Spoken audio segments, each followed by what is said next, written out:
അപ്പോൾ നമ്മുടെ ബി സിനിമാസിൽ അതാ ഇനോഗ്രേഷൻ ഡേ നമ്മുടെ കൂടെയുള്ളത് VK ശ്രീരാമൻ സാറാണ്. സാർ നമസ്കാരം. എന്തായാലും വളരെ സന്തോഷമുണ്ട്. ഇങ്ങനെ ഒരു നാട്ടിൻപുറത്ത് ഇങ്ങനെ ഒരു മൾട്ടിപ്ലക്സ് തിയേറ്റർ വരികയും ആൾക്കാർ അതിനെ സ്വീകരിക്കും എന്നുള്ളതിൻ്റെ ഒരു വല്ലാത്ത തെളിവ് ഒരു ജനക്കൂട്ടം തന്നെ ഇതിൻ്റെ മുമ്പിലുണ്ട്.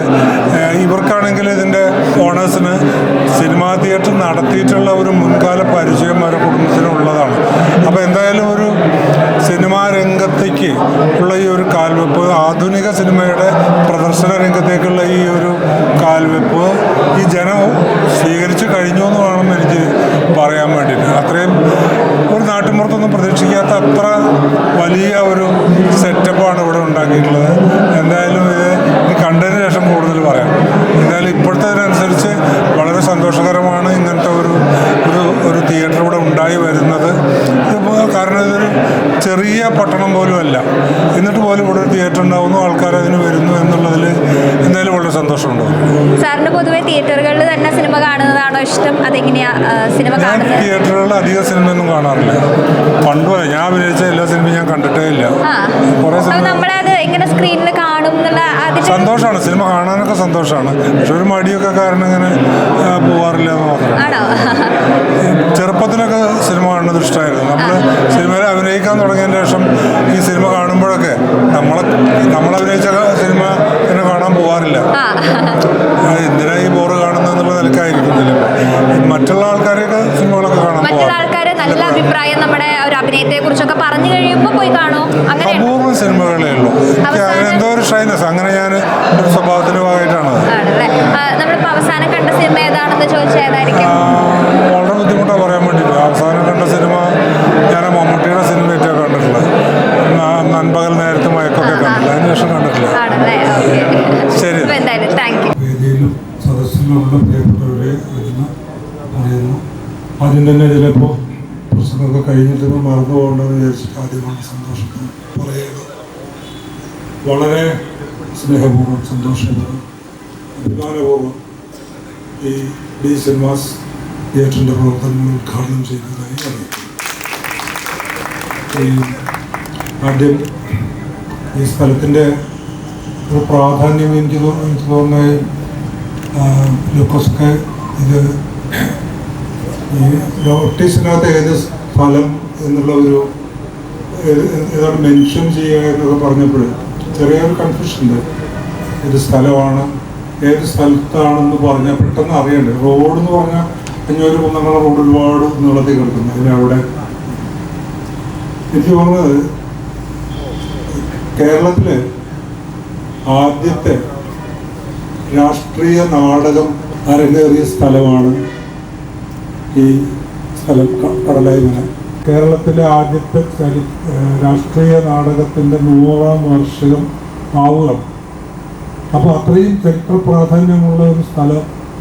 ആ നാടകം ആദ്യമായിട്ട് അതിൻ്റെ റിഹേഴ്സൽ നടത്തി അരങ്ങേറിയത് കടലായിമനയിൽ.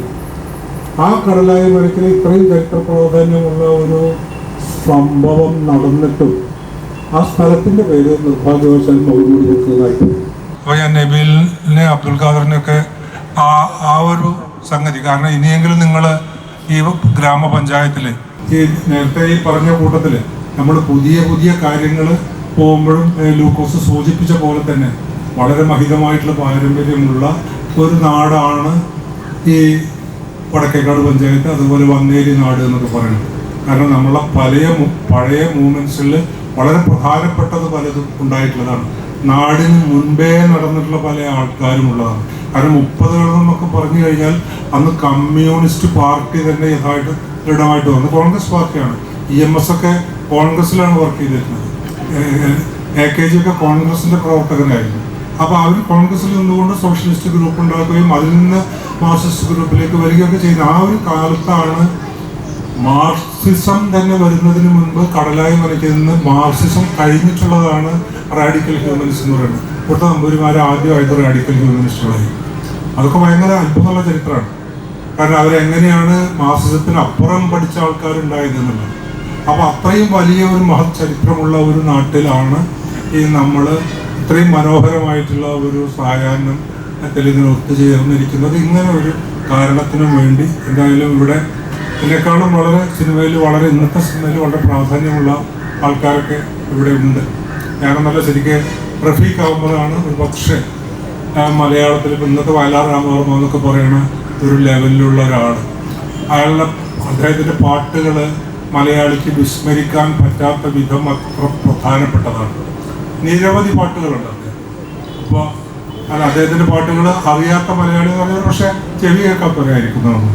അപ്പോൾ അത്രയും പ്രധാനപ്പെട്ടിട്ടുള്ള പാട്ടുകളൊക്കെ എഴുതിയിട്ടുള്ളത് എന്താണ് മരണമെത്തുന്ന നേരത്ത് നീ എൻ്റെ അരികിലിത്തിരി നേരം ഇരിക്കണേ, അങ്ങനെ അതുമാത്രമല്ല ആറ്റുമണൽ പായയിൽ നിരവധി പാട്ടുകൾ നിരവധി. ആദ്യം അദ്ദേഹത്തിൻ്റെ പാട്ട് എഴുതിയതും പി ടി കുഞ്ഞുമുഹമ്മദിൻ്റെ സിനിമയിലാണ് പറയാൻ മറന്ന പരിഭവങ്ങൾ എന്നുള്ള പാട്ടുകൾ വരുന്നത്. അതുപോലെ തന്നെ ഇന്നത്തെ മലയാള സിനിമയിൽ വളരെ തിരക്കേറിയ മറ്റൊരാളായിരുന്നു വരേണ്ടിയിരുന്നത് ഹരിനാരായണൻ. ഇവരൊക്കെ കുന്നംകുളത്തുകാരാണ് എന്നുള്ളത് സന്തോഷം. അതിനപ്പുറത്ത് ഇപ്പോൾ ഈ അടുത്ത ദിവസം ഞാൻ കണ്ട നാടകം, അതായത് മോസസ് എന്ന് പറഞ്ഞിട്ടുള്ള നാടകം കുന്നംകുളം ബദനി തിയേറ്ററിൽ അവതരിപ്പിച്ചു. മോസസ് നാടകത്തിൽ ഏറ്റവും ഗംഭീരനായിട്ടുള്ള ഒരു പെർഫോമൻസ് നടത്തിയിട്ടുള്ള ആളാണ് ശിവജി ഗുരുവായൂർ. ശിവജി ഗുരുവായൂരിൻ്റെ പെർഫോമൻസ് ഞാൻ ഇത്രയും ഗംഭീരമായിട്ട് ആദ്യം കാണുന്നത് ഈ മോസസ് നാടകത്തിലൂടെയാണ്. പറോവൻ എന്ന് പറഞ്ഞിട്ടുള്ള കഥാപാത്രമുണ്ട്, വളരെ കിടിലമായിട്ടുള്ള ഒരു പെർഫോമൻസ് ആയിരുന്നു അത്. അതായത് അതിൻ്റെ അപ്പുറത്തേക്ക് അതിൻ്റെ ഒരു അഭിനയത്തിൻ്റെ പടവുകളില്ല എന്നുള്ള നിലക്കാണ് ശിവജി അതിൽ അഭിനയിക്കുന്നത്. അതുപോലെ വേദിയിലുള്ളവരൊക്കെ തന്നെ വളരെ സാംസ്കാരികമായിട്ട് സമ്പന്നരായിട്ടുള്ളതാണ്. ചെറുമലച്ചൻ ഒരു പക്ഷേ ഞാൻ വേറിട്ട കാഴ്ചകൾ എന്ന് പറഞ്ഞൊരു പരിപാടി കൈരളിയിൽ നടത്തുമ്പോൾ അന്ന് ഇത്ര പ്രസിദ്ധനല്ല. അതിപ്പോൾ അദ്ദേഹത്തിന് അറിയാത്ത ആൾക്കാരല്ല, വളരെ ഒരു ഇന്റർനാഷണൽ ഫിഗറായിട്ട് അദ്ദേഹം മാറിയിട്ട് അന്ന് ഇത്ര പ്രസിദ്ധനല്ല. അന്ന് അദ്ദേഹം സ്വന്തം ഈ കിഡ്നി അദ്ദേഹത്തിൻ്റെ ഒരു അയൽക്കാരന് കൊടുക്കുന്ന ആ ആളെ, അതായത് ഒരു ചെറിയ ഒരു ജോലിക്കാരൻ, അയാളെന്തോ ഒരു ഇലക്ട്രീഷ്യനോ അങ്ങനെ ഒരാളാണ്. അപ്പോൾ അയാളൊക്കെ നമ്മൾ കാണിക്കുന്നുണ്ട്. അദ്ദേഹം പങ്കുവെക്കുന്നു, സ്വന്തം ശരീരം പങ്കുവെക്കുന്നു. ഒരു പാചകടി മാത്രമല്ല, അതായിരുന്നു അദ്ദേഹത്തിൻ്റെ ഒരു ആദ്യത്തെ കാൽവെപ്പ്. അപ്പോൾ അത് കണ്ടറിഞ്ഞിട്ടാണ് നമ്മൾ വേറെ കാഴ്ചകൾ പോയിട്ട് ഷൂട്ട് ചെയ്തത്. അന്ന് അതിനുശേഷം പലപ്പോഴും കണ്ടിട്ടുണ്ട്. അപ്പോൾ അദ്ദേഹത്തിൻ്റെ ആ ഒരു ദൗത്യത്തിൽ ആദ്യം തന്നെ അദ്ദേഹത്തെ തിരിച്ചറിയുവാനും അദ്ദേഹത്തിനോടൊപ്പം കുറച്ച് ഒരു പ്രോഗ്രാം ചെയ്യുവാനൊക്കെ, അതിൻ്റെ പ്രോഗ്രാമിലൊക്കെ ഈ വേറിട്ട കാഴ്ചകൾ അദ്ദേഹം തന്നെ പ്രദർശിപ്പിച്ചിരുന്നു. അപ്പോൾ അതുപോലത്തെ വലിയ കക്ഷികൾ ഓരോരുത്തരായിട്ട് ഞാൻ പേരെടുത്ത് പറയുന്നില്ല. NMK നബീലിൻ്റെ ഉപ്പ ഒരു സിനിമയിലേക്ക് നമ്മുടെ കൂടെ അഭിനയിച്ചിട്ടുള്ള ആളാണ്. അതും കുഞ്ഞമ്മൻ്റെ സിനിമയിലാണ്. അത് കാരണം അന്ന് മുമ്പ് വേറെ ഒരു വഴിക്ക് പോയിരുന്നു. അപ്പോൾ പെട്ടെന്ന് കയറിക്കോളെ ഇതിൽ ഒരു അത്യാവശ്യം എന്താ പറഞ്ഞപ്പോൾ എന്തോ ആവത്താന്ന് വിചാരിച്ചിട്ട് കയറി. അപ്പോൾ എന്നിട്ട് അങ്ങനെ ഇരുത്തി അഭിനയിച്ചു. ഉപ്പ് എന്ന് പറഞ്ഞ സിനിമയിൽ അദ്ദേഹം ഉപ്പ് എന്ന് പറഞ്ഞ സിനിമയിൽ NMK അങ്ങനെയാണ് അഭിനയിക്കുന്നത്. അപ്പം എന്നോട് ചോദിച്ചിട്ട് ഇത് നല്ല സുഖമുള്ള പരിപാടിയാണല്ലോ, തുടർന്നും ആവട്ടോ അടുത്തെന്തെങ്കിലും വിളിച്ചോളാൻ പറഞ്ഞിട്ടുണ്ട്. അത്ര രസികനായിരുന്നു അദ്ദേഹം, കലാഹൃദയമുള്ള ആളായിരുന്നു. ഇതൊക്കെ പറയുന്നതിന് മുമ്പ് ഞാൻ പറയാലോ